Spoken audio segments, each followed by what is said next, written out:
एक समय की बात है। उत्तर प्रदेश के एक छोटे से गांव सोनपुर में एक किसान रामलाल अपने परिवार के साथ रहता था। रामलाल के पास एक भैंस थी जिसका नाम था रानी। वह उसे अपने परिवार की सदस्य मानता था। वह भैंस न केवल दूध देती थी बल्कि खेतों में काम करने में भी मदद करती थी। रामलाल की पत्नी सीता और उनके 2 बच्चे मोहन और राधा भी भैंस से गहरा लगाव रखते थे। सीता बाल्टी ले आयो, मैं दूध निकाल देता हूँ।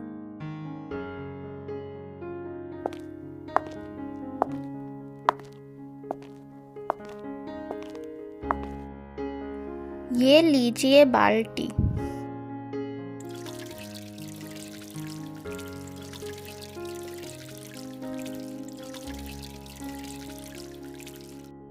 सीता, मैं गांव में दूध बेचने जा रहा हूँ, तुम रानी को चारा दे देना।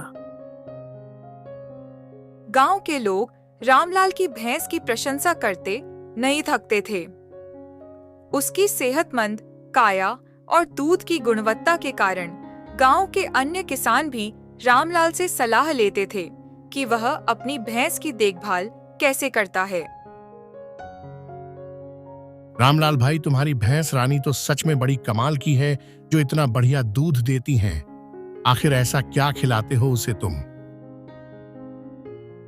रामलाल हमेशा मुस्कुराकर कहता है, कुछ खास नहीं भाई, बस प्यार और सही देखभाल से ही पशु स्वस्थ रहते हैं। एक दिन गांव में एक मेला लगा। मेले में दूर दूर से व्यापारी आए थे जो विभिन्न वस्तुएं बेच रहे थे। रामलाल ने सुना कि मेले में उन्नत किस्म के पशुओं की नीलामी हो रही है। उसने सोचा कि अगर वह एक और अच्छी भैंस खरीद ले तो दूध का उत्पादन बढ़ाकर अपने परिवार की आर्थिक स्थिति सुधार सकता है। रामलाल मेले में गया और वहां उसने एक सुंदर और स्वस्थ भैंस देखी। इसकी कीमत क्या है?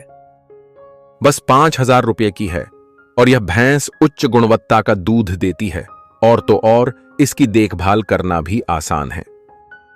रामलाल को भैंस पसंद आई, लेकिन उसकी कीमत बहुत अधिक थी। रामलाल मन में सोचते हुए, अगर मैं अपनी पुरानी भैंस को बेच दूं तो ही नई भैंस खरीदने के लिए पैसे जुटा सकता हूं। पर रानी तो हमारी सदस्य की तरह है, समझ नहीं आ रहा क्या करूं। यह विचार उसके मन में उथल-पुथल मचाने लगा। वह अपनी पुरानी भैंस से गहरा लगाव रखता था, लेकिन आर्थिक मजबूरियों के कारण उसने निर्णय लिया कि वह अपनी पुरानी भैंस को बेचकर नई भैंस खरीदेगा। घर लौटकर उसने अपनी पत्नी सीता से कहा, मैंने मेले में एक अच्छी भैंस देखी है, सोच रहा हूँ अपनी पुरानी भैंस बेचकर उसे खरीद लूं। सीता ने चिंतित होकर कहा, परंतु रानी तो हमारी सदस्य की तरह है, उसे बेचना सही नहीं होगा। हाँ, जानता हूँ सीता, ये निर्णय लेना हमारे लिए बहुत मुश्किल है, पर नई भैंस से अधिक दूध मिलेगा जिससे हमारी आर्थिक स्थिति सुधरेगी, जिससे बच्चे भी अच्छे स्कूल में पढ़ाई कर सकेंगे। हाँ जी, आप सही कह रहे हैं।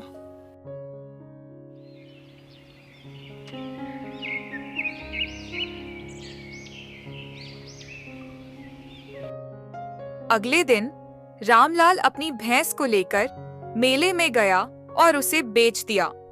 उसने नई भैंस खरीदी और घर लौट आया। नई भैंस सचमुच अच्छी थी और अधिक दूध देती थी, लेकिन रामलाल और उसका परिवार अपनी पुरानी भैंस को याद करते रहते थे। समय बीतता गया और एक दिन रामलाल को खबर मिली कि उसकी पुरानी भैंस नए मालिक के पास बीमार हो गई है और ठीक से खा पी नहीं रही है। रामलाल भाई, आज मैं व्यापारी के पास गया था, पता है मैंने वहां क्या देखा?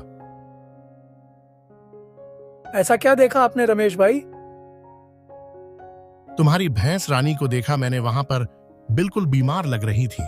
ऐसा लग रहा था कि कई दिनों से उसने चारा नहीं खाया है। यह सुनकर रामलाल का दिल भर आया। उसने निर्णय लिया कि वह अपनी पुरानी भैंस को वापस लाएगा। रामलाल नए मालिक के पास गया और उससे अपनी पुरानी भैंस को वापस खरीदने की इच्छा जताई, परंतु उसने उसे बेचने से इनकार कर दिया। रामलाल निराश होकर घर लौट आया, लेकिन उसकी चिंता बढ़ती गई। वह अपनी प्रिय भैंस रानी की हालत को लेकर बेचैन था। परिवार के साथ चर्चा के बाद उन्होंने निर्णय लिया कि वे रानी की देखभाल के लिए कुछ भी करने को तैयार हैं। अगले दिन रामलाल ने गांव के मुखिया और अन्य सम्मानित लोगों से सलाह ली। उन्होंने सुझाव दिया कि रामलाल, तुम्हें नए मालिक को समझाने की कोशिश करनी चाहिए कि रानी उसके परिवार के लिए कितनी महत्वपूर्ण है, और साथ ही यदि आवश्यक हो तो हम सब गांव वाले आर्थिक रूप से मदद करने को तैयार हैं। रामलाल ने फिर से नए मालिक से मिलने का निर्णय लिया। इस बार वह अकेला नहीं गया, उसके साथ गांव के कुछ बुजुर्ग और मुखिया भी थे। उन्होंने मिलकर नए मालिक को समझाया।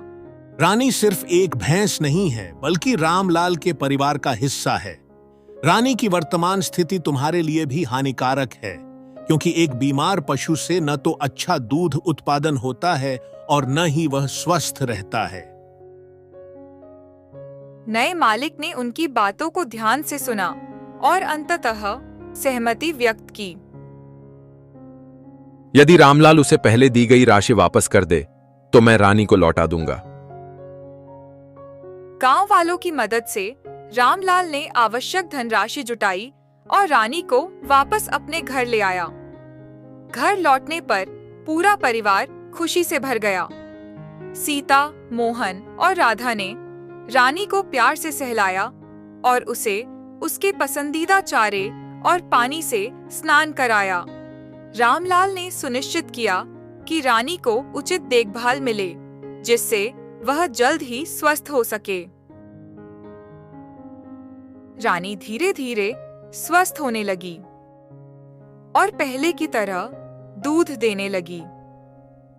रामलाल और उसका परिवार यह समझ गया कि पशुओं के साथ भावनात्मक जुड़ाव और उनकी उचित देखभाल से ही वे स्वस्थ और उत्पादक रहते हैं। उन्होंने निर्णय लिया कि भविष्य में आर्थिक लाभ के लिए परिवार के सदस्यों की तरह माने जाने वाले पशुओं को नहीं बेचेंगे। इस घटना से गांव के अन्य लोग भी प्रेरित हुए और उन्होंने अपने पशुओं की देखभाल में अधिक ध्यान देना शुरू किया।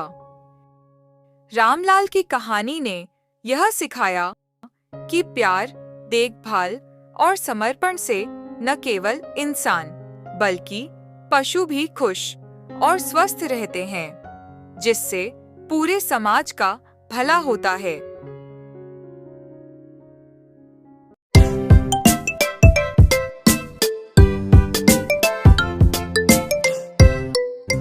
ऐसे ही और मजेदार कहानियाँ देखने के लिए हमारे चैनल कोमल टून्स को सब्सक्राइब करें।